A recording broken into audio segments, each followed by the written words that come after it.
Hi everyone, this is Elham from Skin Chakra, the place to purchase excellent quality cosmetic raw material and to learn how to formulate like a cosmetic chemist. And today, Svetlana is going to show you how to make this beautiful caffeine shampoo.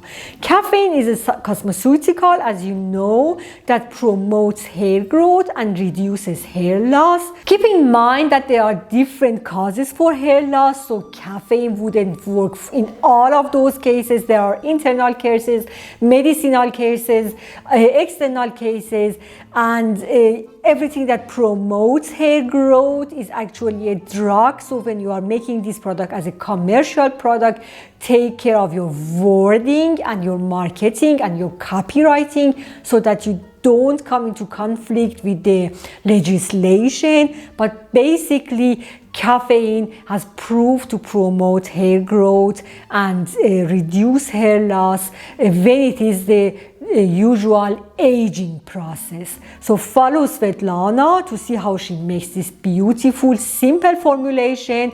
As always, the complete formulation and procedure are available on our blog as well. And when you make this formulation and use it, I would like to hear from you how it worked for you, if you have made any changes in the formulation and made it your own signature formulation, and how it works.